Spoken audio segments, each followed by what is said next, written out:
ओम नमः शिवाय। राधे राधे। आइए सुनते हैं मंगला गौरी व्रत कथा।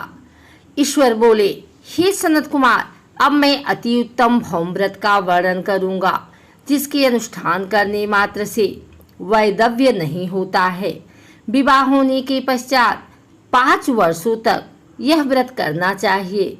इसका नाम मंगला गौरी व्रत है। यह पापों का नाश करने वाला है। विवाह के पश्चात प्रथम श्रावण शुक्ल पक्ष में पहले मंगलवार को यह व्रत आरंभ करना चाहिए। केले के खंभों से सुशोभित एक पुष्पमंडल बनाना चाहिए और उसे अनेक प्रकार के फलों तथा रेशमी वस्त्रों से सजाना चाहिए। उस मंडप में अपने सामर्थ्य के अनुसार देवी की सुवर्णमयी अथवा अन्य धातु की बनी प्रतिमा स्थापित करनी चाहिए।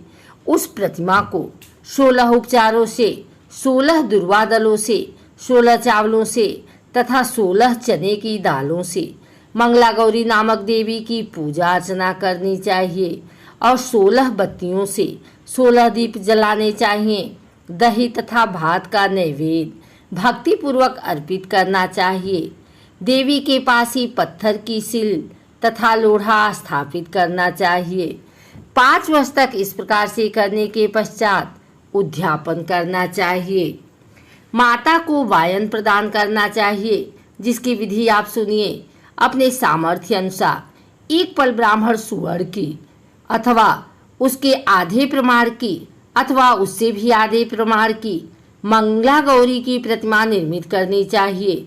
अपनी शक्ति के अनुसार स्वर्ण आदि के बने तंडुलपूरित पात्र पर वस्त्र तथा रमणीय कंचु की ओढ़नी रखकर उन दोनों के ऊपर देवी की प्रतिमा स्थापित करनी चाहिए। पास में चांदी से निर्मित सील तथा लोढ़ा रखकर माता को वायन प्रदान करना चाहिए। इसके बाद 16 सुवासिनियों को प्रयत्नपूर्वक भोजन कराना चाहिए। हे विप्र, इस विधि से व्रत करने पर 7 जन्मों तक सौभाग्य बना रहता है और पुत्र पौत्र आदि के साथ संपदा विद्यमान रहती है।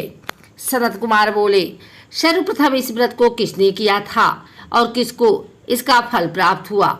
हे शंभो, जिस तरह से मुझे इसके प्रति निष्ठा हो जाए, कृपा करके वैसे ही बताएं। ईश्वर बोले, हे सनत कुमार, पूर्व काल में कुरुदेश में श्रुतकीर्ति नामक एक विद्यमान कीर्तिशाली शत्रुओं का नाश करने वाला 64 कलाओं का ज्ञाता तथा धनुर्विद्या में कुशल राजा हुआ था। पुत्र के अतिरिक्त अन्य सभी चीजें उस राजा के पास थी। अतः वह राजा संतान के विषय में अत्यंत चिंतित हुआ और जब ध्यानपूर्वक देवी की आराधना करने लगा, तब उसकी कठोर तपस्या से देवी प्रसन्न हो गई और उससे यह वचन बोली, हे सुव्रत, वर मांगो। श्रुतकीर्ति बोला, हे देवी, यदि आप मुझ पर प्रसन्न हैं तो मुझे सुंदर पुत्र दीजिए। हे देवी, आपकी कृपा से अन्य किसी भी वस्तु का अभाव नहीं है। उसका यह वचन सुनकर पवित्र मुस्कान वाली देवी ने कहा, हे राजन, तुमने अत्यंत दुर्लभ वर मांगा है, फिर भी कृपावश मैं तुम्हें अवश्य दूंगी। किंतु हे राजेंद्र, सुनिए, यदि परम गुणी पुत्र चाहते हैं तो वह केवल 16 वर्ष तक जीवित रहेगा, और यदि रूप तथा विद्या से विहीन पुत्र चाहते हैं तो दीर्घजीवी होगा। देवी का यह वचन सुनकर राजा चिंतित हो उठा और पुनः अपनी पत्नी से परामर्श करके उसने गुणवान तथा सभी शुभ लक्षणों से संपन्न 16 वर्ष की आयु वाला पुत्र मांगा। तब देवी ने भक्ति संपन्न राजा से कहा, हे नृपनंदन, मेरे मंदिर के द्वार पर आम का वृक्ष है, उसका एक फल लाकर मेरी आज्ञा से अपनी भार्या को उसे भक्षण करने हेतु प्रदान करो, जिससे वह शीघ्र ही गर्भ धारण करेगी। इसमें संदेह नहीं है। प्रसन्न होकर राजा ने वैसा ही किया और उसकी पत्नी ने गर्भ धारण कर लिया। 10वें महीने में उसने देवतुल्य सुंदर पुत्र को जन्म दिया। तब हर्ष तथा शोक से युक्त राजा ने बालक का जातकर्म आदि संस्कार किया और शिव का स्मरण करते हुए उसका नाम चिरायु रखा। इसके बाद पुत्र के 16 वर्ष के होने पर पत्नी सहित राजा चिंता में पड़ गए और वे विचार करने लगे कि यह पुत्र बड़े कष्ट से प्राप्त हुआ है और मैं इसकी दुखद मृत्यु अपने ही सामने कैसे देख सकूंगा। विचार करके राजा ने पुत्र को उसके मामा के साथ काशी भेज दिया। प्रस्थान के समय राजा की पत्नी ने अपने भाई से कहा कि कार्पटिक का वेश धारण करके आप मेरे पुत्र को काशी ले जाइए। मैंने भगवान मृत्युंजय से पूर्व में पुत्र के लिए प्रार्थना की थी और कहा था कि हे विश्वेश्वर, आप जगतपति की यात्रा के लिए मैं उस पुत्र को अवश्य भेजूंगी। अतः आप मेरे पुत्र को आज ही ले जाइए और सावधानी पूर्वक इसकी रक्षा कीजिएगा।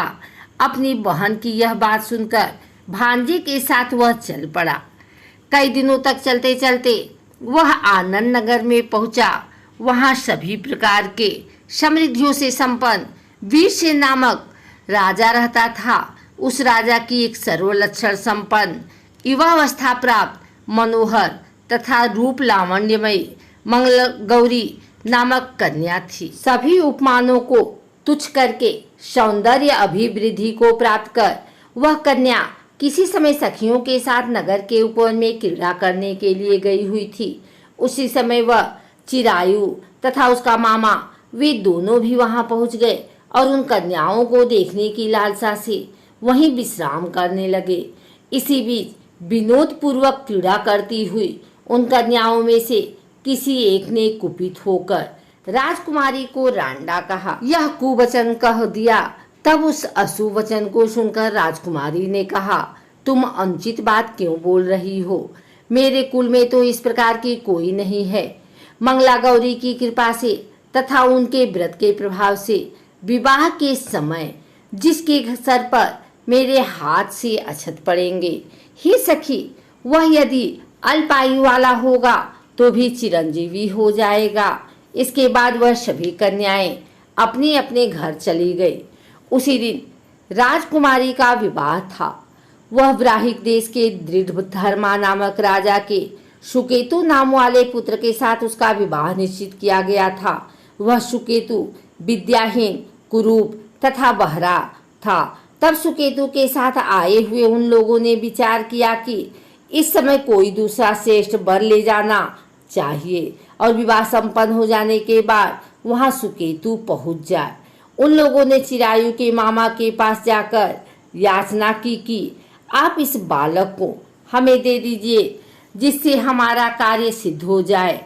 इस पृथ्वी पर परोपकार के समान दूसरा कोई धर्म नहीं है। उनकी बात सुनकर चिरायु का नाम मन ही मन बहुत प्रसन्न हुए, क्योंकि उसने उपवन में पहले ही कन्या मंगला गौरी की बात सुन ली थी। फिर भी उसने एक बार कहा कि आप लोग इसे किस लिए मांग रहे हैं? कार्य की सिद्धि हेतु वस्त्र, अलंकार आदि मांगे जाते हैं, वर तो कहीं भी नहीं मांगा जाता। तथापि आप लोगों का सम्मान रखने के लिए मैं इसे दे रहा हूँ। इसके बाद चिरायु को वहां ले जाकर उन लोगों ने विवाह संपन्न कराया।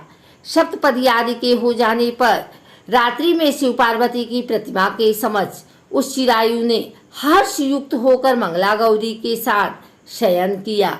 उसी दिन चिरायु के 16 वर्ष पूर्ण हो चुके थे और अर्धरात्रि में साक्षात काल स्वरूप वहां आ गए। इसी बीच संयोगवश राजकुमारी जाग गई। उसने उस महासर्प को वहां देखा और वह भय से व्याकुल होकर कांपने लगी। तभी उस कन्या ने धैर्य धारण कर 16 उपचारों से सर्प की पूजा की और पीने के लिए उसे दूध दिया। उसने दीनता भरी वाणी में उसे सर्प की प्रार्थना तथा स्तुति की। मंगला गौरी प्रार्थना करने लगी कि मैं उत्तम व्रत को करूंगी जिससे मेरे पति जीवित रहें। ये जिस तरह से चिरकाल तक जीवित रहें, आप वैसा ही कीजिए।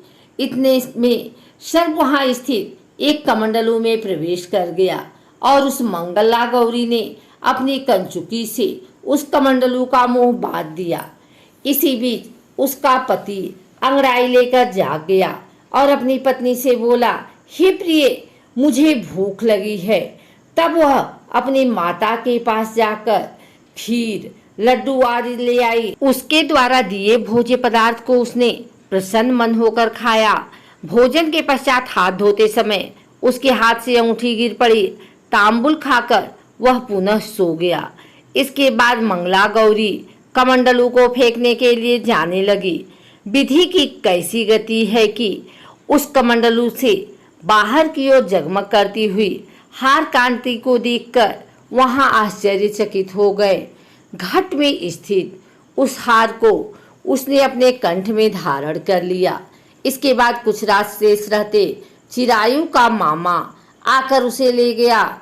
इसके बाद बरपच के लोग सुकेतु को वहां ले आए। उसे देख मंगला गौरी ने कहा कि यह मेरा पति नहीं है।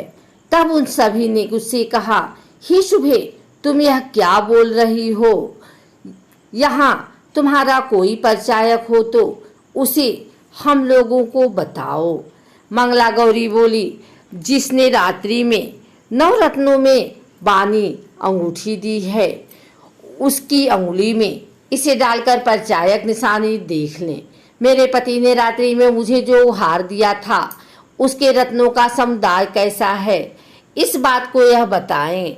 यह तो कोई अन्य ही हैं। इसके अतिरिक्त रात्रि में सीते समय उनके पैर कुमकुम से लिप्त हो गए थे। वह मेरी जांच पर अब भी विद्यमान है। उसे आप लोग शीघ्र देख रहे हैं। साथ ही रात में परस्पर भाषण तथा भोजन आदि जो कुछ किया गया था उसे भी यह बता दे, तब यह निश्चय ही मेरा पति है। इस प्रकार उसका वचन सुनकर सभी ठीक है कहने लगे।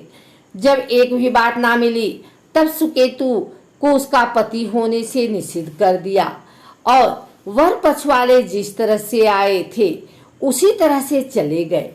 उसके बाद अपने वंश को बढ़ाने वाले महान यश से संपन्न तथा परम मनस्वी मंगला गौरी के पिता ने अन्य पान आदि का शस्त्र चलाया। उन्होंने बट वृक्ष का तुरंत वृतांत कानों कान सुना लिया और संकल्प स्वरूप कुरूप होने के कारण लोगों के द्वारा किसी अन्य को वर के रूप में आदर पूर्वक लगा लाया गया तथा उन्होंने अपनी कन्या को पर्दे के भीतर बिठा दिया। उसके बाद 1 वर्ष बीतने पर यात्रा करने चिरायु अपने मामा के साथ यहाँ देखने आया कि विवाह के बाद वहाँ क्या हुआ। तब उसे गवाच के भीतर से देखकर यह मंगला गौरी अत्यंत प्रसन्न हुई और माता पिता से बोली कि मेरे पति आ गए हैं। राजा ने अपने गुरुजनों को बुलाकर पूर्व में कहे गए सभी परिचायकों को निशानी को देखकर मंद मुस्कान वाली अपनी कन्या चिरायु को सौंप दी। राजा ने शिष्ट जनों को साथ लेकर विवाह का उत्सव मनाया। इसके बाद राजा वीरसेन ने वस्त्र आभूषण आदि, सेना, घोड़े, रथ और अन्य भी बहुत सी सामग्रियां देकर उन्हें विदा किया। उसके बाद कुल को आनंदित करने वाला वह चिरायु पत्नी तथा मामा के साथ लेकर सेना के साथ अपने नगर पहुंचा। लोगों के मुख से उसे आया हुआ सुनकर उसके माता पिता को विश्वास नहीं हुआ। उन्होंने सोचा कि प्रारब्ध अन्यथा कैसा हो सकता है। इतने में वह अपने माता पिता के पास आ गया और स्नेह से परिपूर्ण हो चिरायु भक्तिपूर्वक उनके चरणों में गिर पड़ा। तब अपने पुत्र का मस्तक सूंघकर उन दोनों ने परम आनंद प्राप्त किया। पुत्र वधू मंगला गौरी ने भी सास ससुर को प्रणाम किया। तब सास उसे अपनी गोद में बिठाकर वृतांत शीघ्रतापूर्वक पूछने लगी। हे महामुने, तब पुत्र वधू ने भी मंगला गौरी के उत्तम व्रत महात्म्य तथा जो कुछ घटित हुआ था वह सब वृतांत बताया। हे सनत कुमार, मैंने आपसे इस मंगला गौरी व्रत का वर्णन नहीं किया है।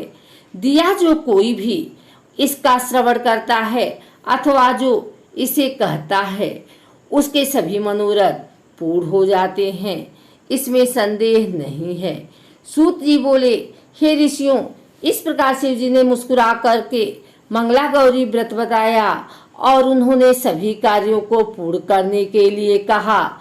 यह सुनकर महान आनंद प्राप्त हुआ।